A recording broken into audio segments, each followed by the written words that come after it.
Hi, welcome to Chat with Jen. I'm Jen, of course, and I'd like you to subscribe or comment. Give me a like or a dislike. I would like to know how many people are watching. Please stay till the end because usually my first subject isn't the same as the last subject, and if you don't like one, you may like the other or skip ahead. I try, people, I try.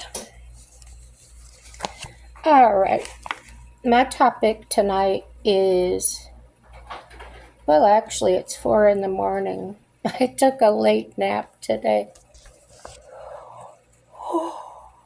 Oh, and my stomach is feeling better. I discovered what was causing it was a antibiotic that I was taking. Anyway, onto the topic, which is road rage. Wikipedia says road rage is aggressive or angry behavior exhibited by people driving a vehicle. It can lead to altercations, damage to property, assaults, and collisions that can result in serious physical injuries or even death.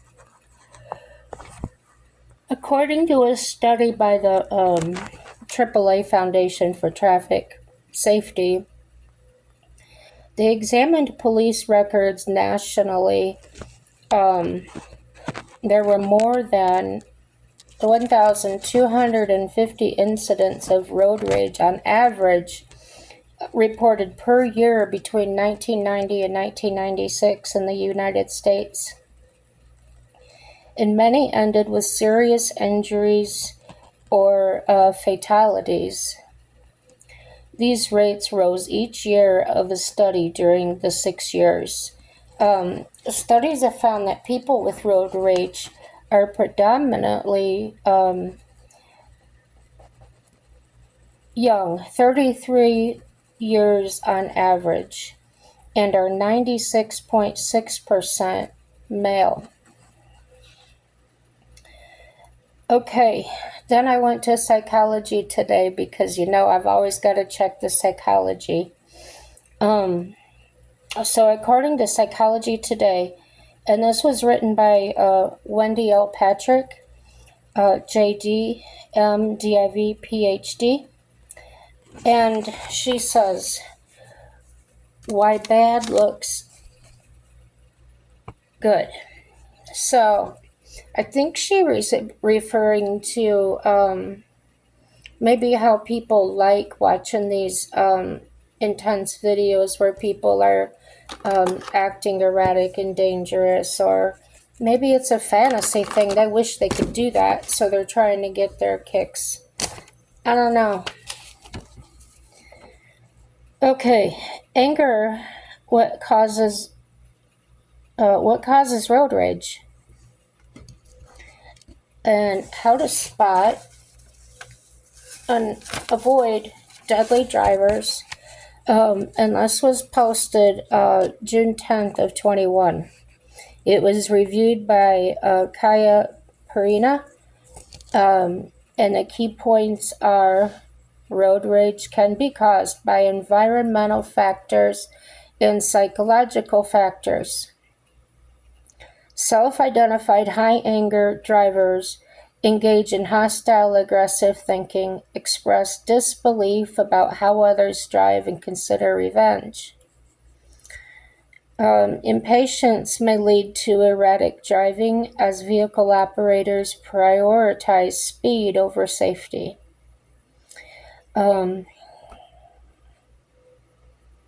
Anonymity may fuel bad behavior behind the wheel, because drivers who interact don't expect to see each other again. So, in June of 2021, a man and a woman were charged with the shooting of a 6-year-old boy on a Southern Cali, now I always call California Cali, Southern Cali freeway involving firing at the victim's car after a traffic dispute. Why? What factors cause driving disputes to turn deadly? Research has some answers, okay? Driving while angry is the topic. Most people naturally avoid drivers who drive erratically, but over the years we have become increasingly wary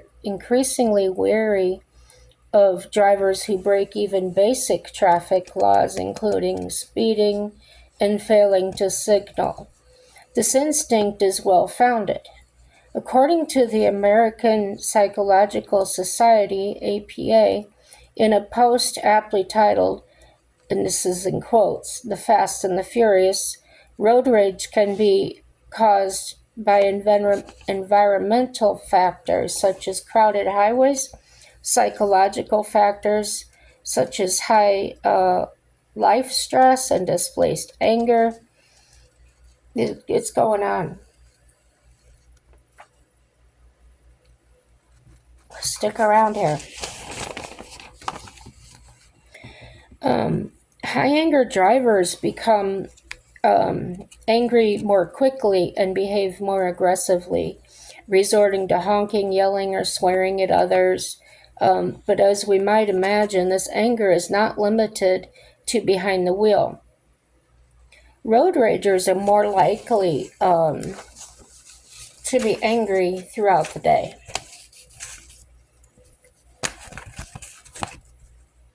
I didn't think of that. Drivers with shorter fuses are more impulsive and anxious as well. The dangerous link between negative emotions and actions behind the wheel may be exasperated by conditions on the road. So, causes of road rage. That's another heading. Some are angry before they even get behind the wheel. Traffic conditions can up the situation. Most people have experienced the stress of an unexpected freeway closure or traffic break. It is their response to such stressors that distinguishes people prone to road rage from others. According to other researchers, road rage involves both emotion and the ability to regulate emotion. Berg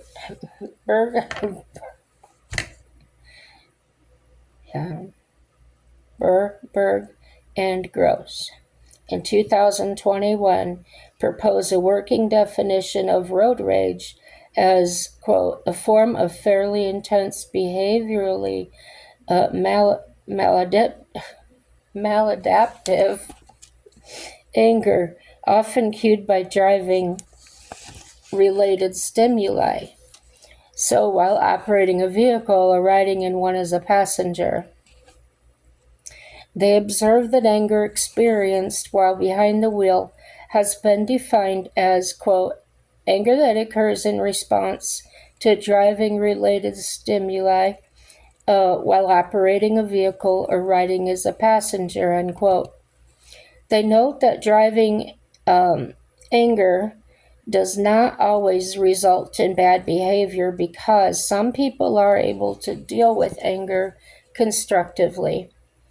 Also, that in the same way that anger is often linked with aggression, it's also sometimes linked with aggressive driving, not always.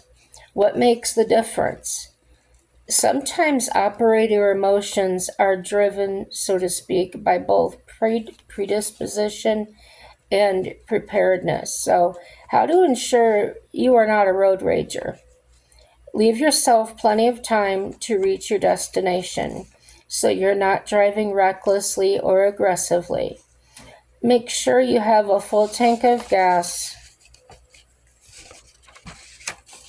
your cell phone address pre-programmed into your GPS, and anything else taken care of that would otherwise complicate your journey. And emotions matter too. Don't get into the vehicle to, quote, blow off steam, unquote. Instead, get your head straight and level-minded enough to get behind the wheel and not under the influence of anger. Avoid negative emotion. Highway homeostasis is enhanced through positive emotion. Safe driving involves patience and empathy.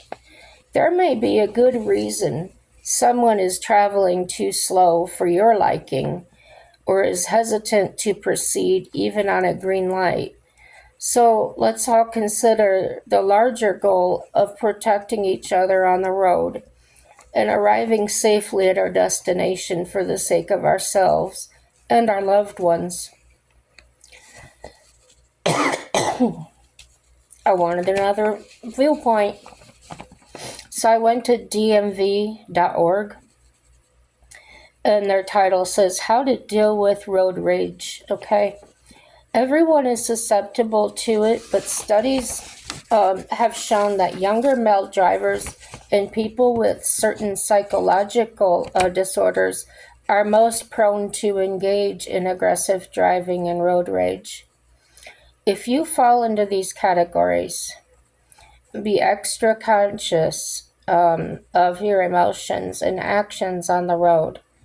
Remember, anyone can experience road rage, and you should not discriminate against those people mentioned above, okay? Next heading, preventing road rage. Put on your favorite soothing music. Get mentally set that you're sharing the road and nobody is perfect. Keep a good amount of space between yourself and other drivers. Refrain from making prolonged eye contact or obscene gestures at others. Okay, next heading, diffusing road rage. If you've upset another driver, it's important to diffuse the situation as soon as possible. They say the best way is show remorse, and you can do so by waving to the other driver, mouthing that you're sorry, allowing plenty of room for them to pass you. And they use the word be the bigger person. I don't like that, because if you think that way, don't look at them and say, well, I'm going to be the bigger person. You're challenging them, I think. And it helps keep everyone, including yourself, safe. Of course, call the police if you believe you're in imminent danger. And when someone upsets you, don't escalate the situation and make more out of it than necessary. Before you try taking matters into your own hands, you should pull over to a safe location out of the way of traffic. Take deep breaths, maybe even count backwards. Remember, you have full control over your own actions and thoughts. Think about the consequences of your actions should you contemplate exacting revenge on the other driver. By remaining calm and not taking other drivers' actions personally, you can avoid legal trouble and accidents. Consequences of road rage. If cops catch you engaging in road rage, you can be charged with a criminal offense, okay? This means go to court, pay legal fees, maybe have to hire an attorney, possibly face jail or prison time. And you're also risking damage to your vehicle, physical harm to yourself and passengers, and death. You don't know what other people are capable of doing or what their state of mind is. That driver could have a deadly weapon, putting you in serious danger. And the bottom line is a few moments of anger are simply not worth a lifetime of sorrow. So the story in there about the 6-year-old getting shot, it didn't talk about the whole story, but I wonder if both cars were engaging in this road rage, or it was just the one with the gun just chasing somebody down that they thought wasn't driving their way.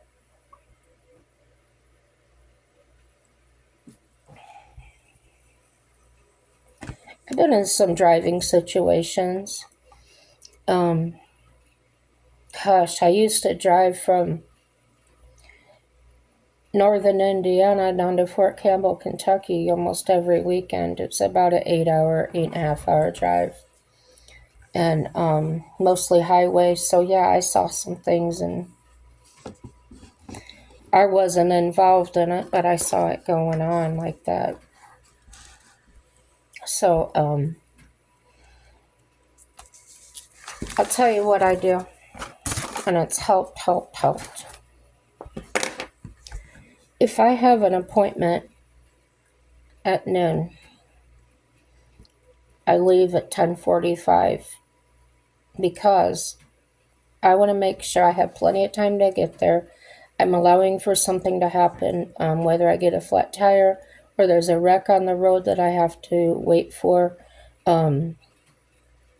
Yes, allowing myself plenty of time. It gives me time to call them ahead of my appointment if I'm running that late and have to reschedule. It keeps the relationship with them and makes my life easier. I do keep my gas tank half or full, never below half. As I've said before, I have my emergency things in there, clothes, water. So if I did have to sit in traffic for a very long time, I'm good. Don't know about going to the bathroom though. I better think about that a little bit. So basically, I do that. I make myself as comfortable as possible. Things that do trigger me is a messy car. I I don't want to drive a messy car. So if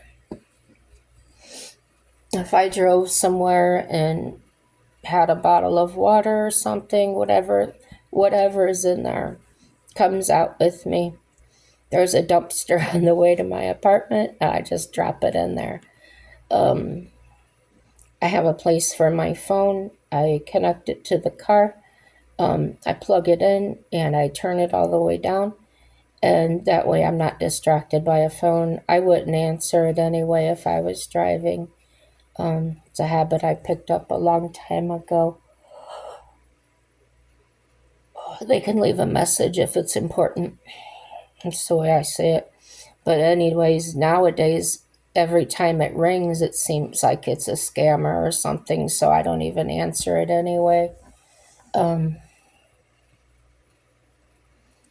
What else? Oh, that being remorseful thing. I accidentally cut somebody off. The traffic was kind of fast, and I really needed to get over in the left lane. And I kept glancing fast because I had cars zipping past me. And so I kept looking and looking, and this car was coming up kind of fast because the speed limit was like 75 or something. 3 lanes. So I went to get over, and they weren't quite up beside me. They were still behind me, but really close. And when I saw them in the mirror, I sped up to get out of their way. And then as soon as possible, I got back in the other lane to let them go past me. Pretty close to what they're telling us to do at the DMV. So when they got up beside me, they were flipping me off, and I went, I'm sorry, put my hands up. And then they went like this to me and went on. So, yeah, acknowledging that you did something that wasn't cool. Um, I think doing that is also displaying to them that it was an accident, that you didn't mean to do that.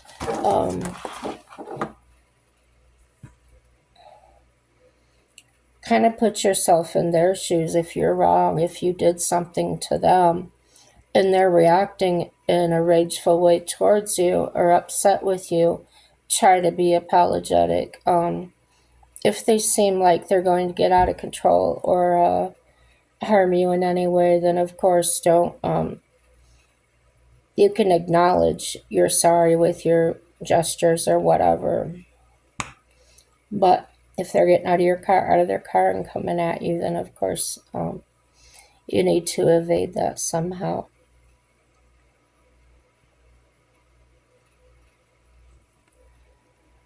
That reminds me of a situation. It has to do with vehicles, but not really about road rage. It goes to demonstrate how you cannot know what the person's state of mind is or the weapon they may have, okay? And this is a true story. It happened to my uncle. He was on the sheriff's department. He was in the squad car fueling it up. He didn't have a uniform on because he was off duty. He happened to be at this gas station that had just been robbed, and the truck was still there. He hears it come over the radio in the car. He has the truck there. They take off. He takes off after them. He follows them. He's got people on the radio. He's telling them what's going on. He follows them across the state line into Michigan, and they stop. He gets out of the car, and in the guy's side view mirror, my uncle sees a sawed-off shotgun, like the end of it coming out the window.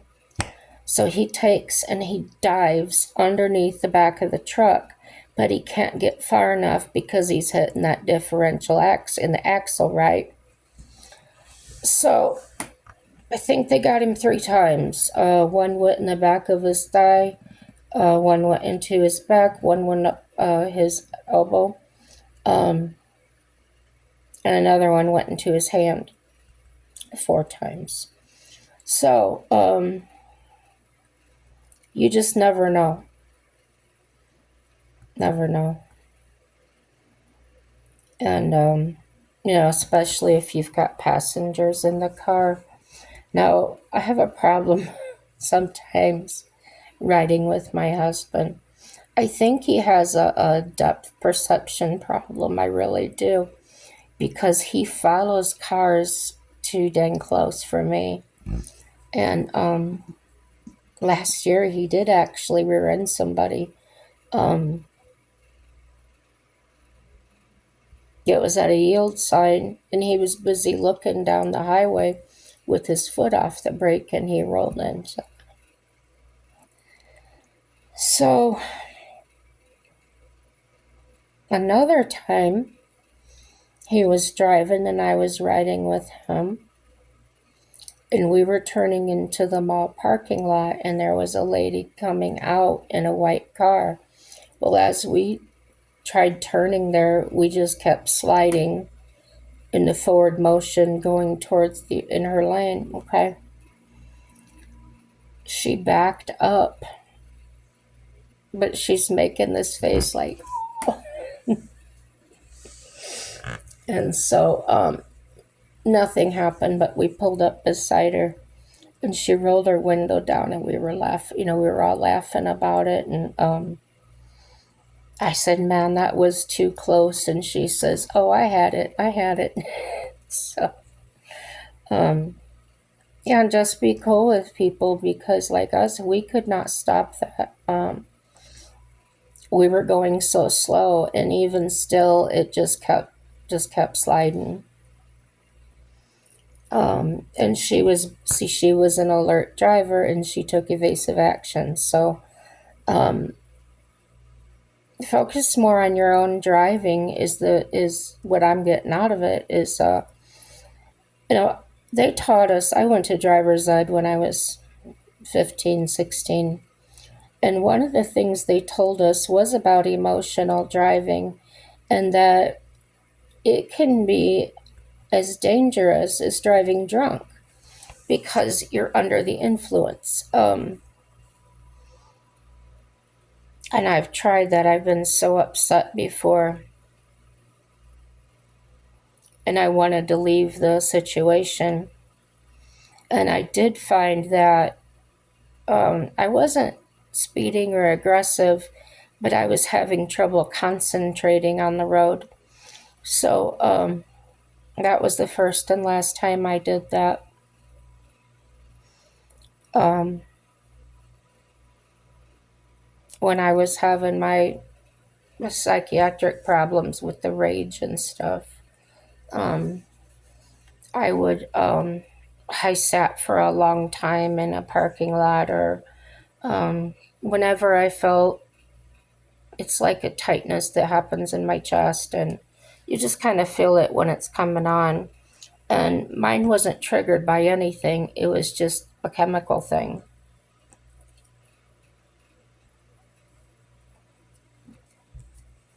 So so one time it took me a whole hour sitting there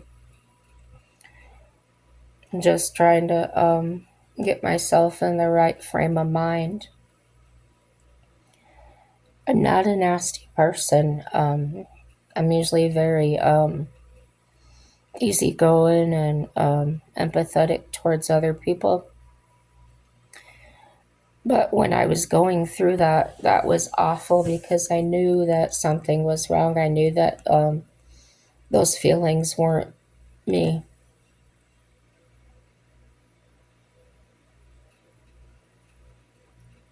If somebody cut me off, I'm yelling at them and I'm flipping them off and everything. And I just knew that wasn't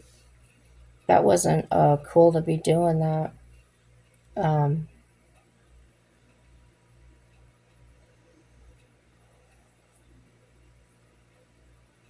I really don't think there's any reason to drive erratic.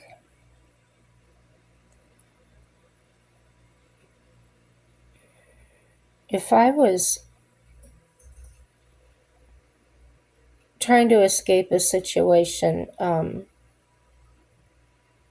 the story I told you where my life was threatened, I got in my car and I spun gravel. I wanted to get as far away as fast as I could. Um,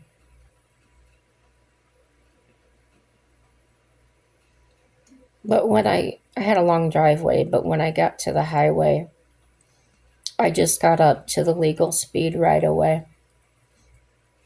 But I didn't drive erratic like I had done in the driveway.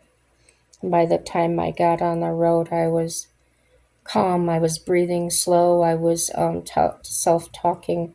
Um, it was okay. I was out. He wouldn't be able to find me. Um, I got pretty good about that, about getting myself calmed down.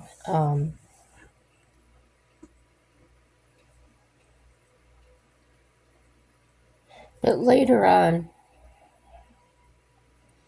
when I started having the problems that I couldn't balance anymore. I couldn't keep the fears out. Um, I just kept having the flashbacks of the gun being against my head right here and being told I was going to die. Um,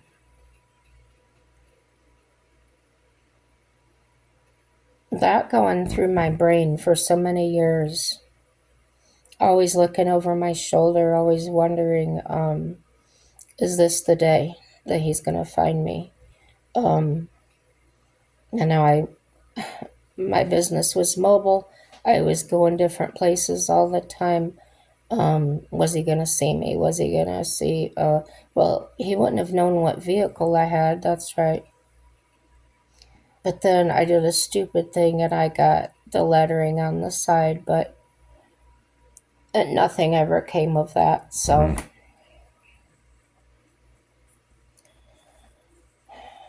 and then my sister told me that recently that he's delivering her propane.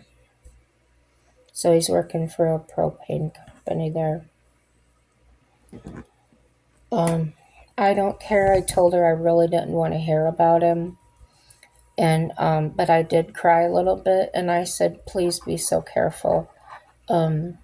Please don't let him know about me or anything. And she said, oh, I won't. She said, if I'm out there, he tries talking to me and stuff, but I'm just short with him. And she doesn't believe that he did something to our dad. She has asked me from time to time for a little more detail, but it's one of those things. It's such a shock. It's so, excuse me, the way it happened was just so crazy. It was hard to believe. The state police believe me. There's a detective working on it. It's a cold case now, just because they didn't have enough evidence. They have some. They took the kitchen floor out of the apartment, and they have it in evidence. They took pictures of footprints in the carpet. There's just different things they did, but it's just not enough to prove. Because those things, all they could prove is that he went into the apartment. You know, they can't say what happened. So, that someone had turned the thermostat up to 94 degrees, and he was laid on the kitchen floor in a fetal position with his left arm outstretched, like this, kind of with his head on his arm. And the coroner didn't know exactly how he died. He just listed several reasons what it could have been, like morbid obesity. He had a pacemaker, so I forgot what it was called. A coronary embolism. Just different things that it could have been. He had been in there 3 days before the smell alerted the neighbors. So, yeah, that's about all about that I can handle right now. Just pray that God's will be done.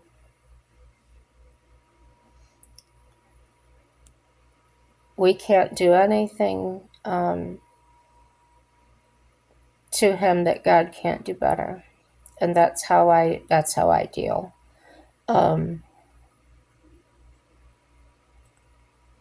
My faith has carried me, and that's no lie. I didn't think I would end up talking about this stuff. It just came out. I'm sorry if it really bothered you for me to talk about it. It does come out like that sporadically.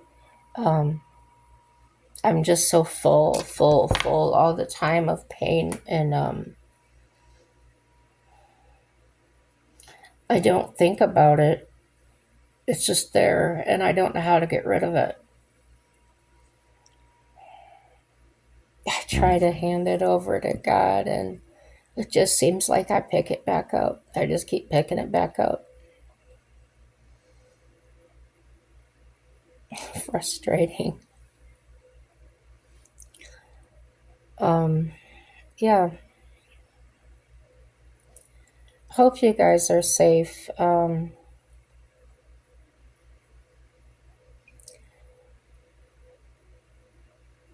found people here in North Dakota, where we live at. There was a snowstorm one night.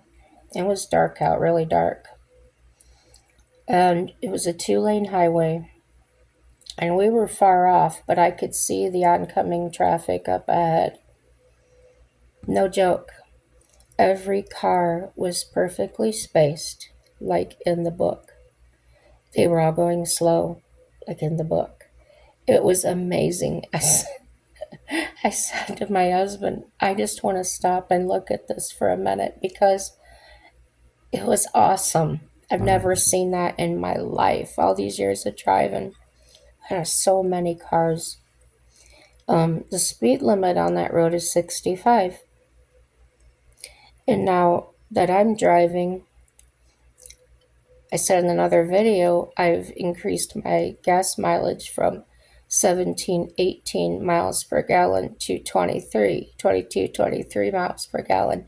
And the way I've done that is I set the cruise control at 55. That's all I did. So I get people that zoom past me. I haven't been flipped off or anything like that. But this one car, oh my gosh. It was an older Chevy Impala, I think it was. I don't know, 90 something. And there was a car coming towards us. And it's just a 2-lane highway. And I see this white car. And I hear it speeding up like they're flooring it. And they're going to go past me. Came within a car and a half length of slamming that car head on. That car ran off the road, and the white car kept going. I says to my caregiver was with me. I said, "Am I in the wrong?" And she says, "No." She said they were in the wrong. She goes, "Look, it's a no passing zone," and it was a double line, so it was totally his fault. But yeah, that would have been horrible for them to hit head on, and I think about those things. I'm a very defensive driver. Um, I like lots of space. Not crazy amount of space. Come on, I don't want to, yeah, I'm not crazy like that. I just, I want to keep that distance between me and the car in front of me and beside me. And I have been known, if it gets way too congested and the drivers are getting real close to each other and I'm starting to feel my blood pressure come up or anxious, I have been known to just pull off the road, just pull into a parking lot or off ramp or whatever. Yeah, I just don't even play with that because I could probably, maybe I would get into road rage or something. I would hate to think I would do that. So no, I just avoid it all. And like I said, I leave early.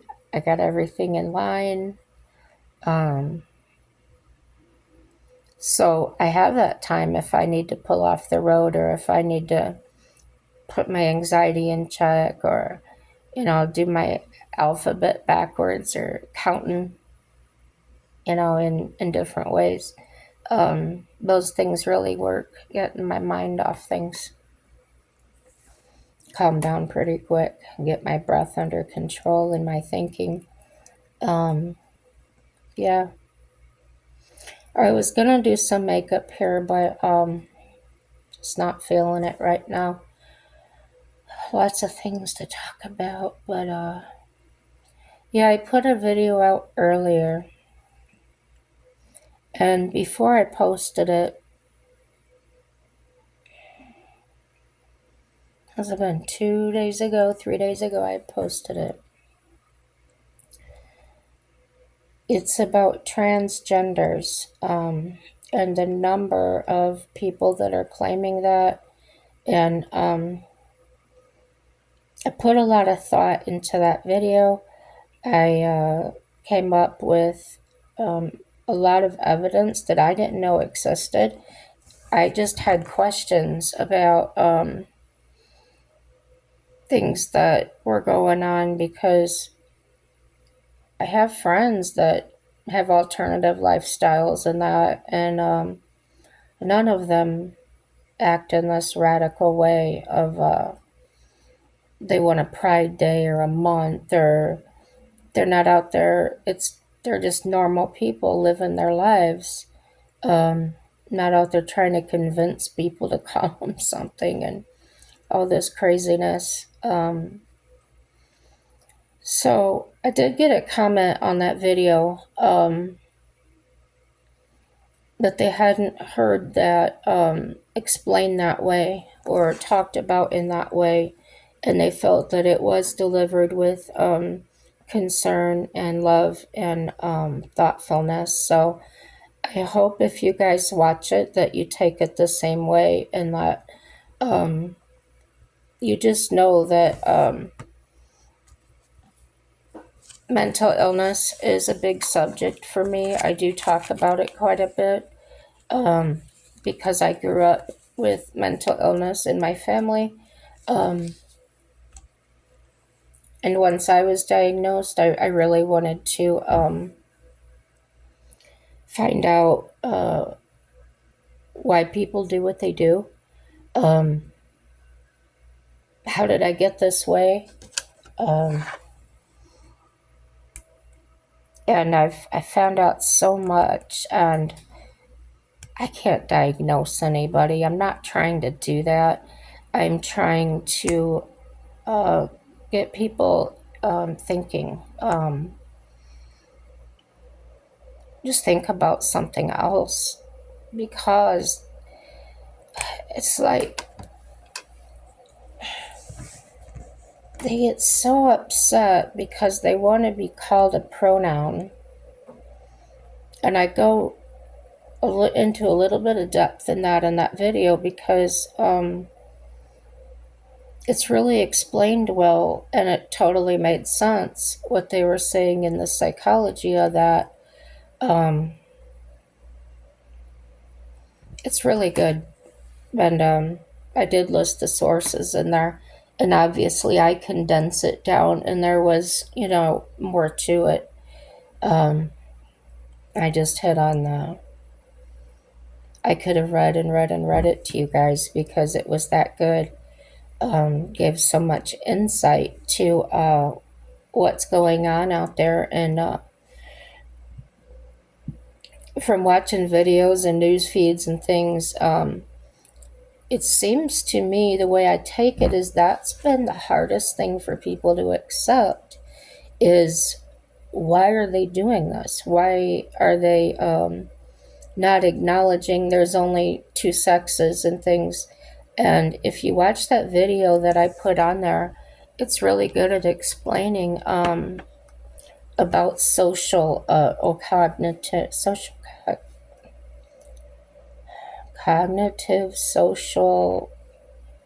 something like that. It's basically the way you interact with other people and out in public, and how you see yourself and how you see other people, and narcissism, and just all kinds of things involved. It's just really good.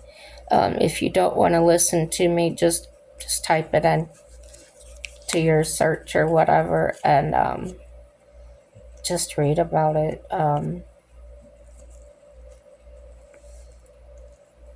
It might help somebody. Yeah. It will probably explain why people want to use the opposite sex bathroom, and they want to claim they have periods, and I'm sorry to laugh, it's not really funny, but yeah, I recommend it. Go check out these. There's lots of reading information and the psychology behind these things. And if you have a friend or a family member that you're just not sure if they are what they say they are, because they're so busy trying to convince everybody instead of just being them who they are, and they're not moving forward in life.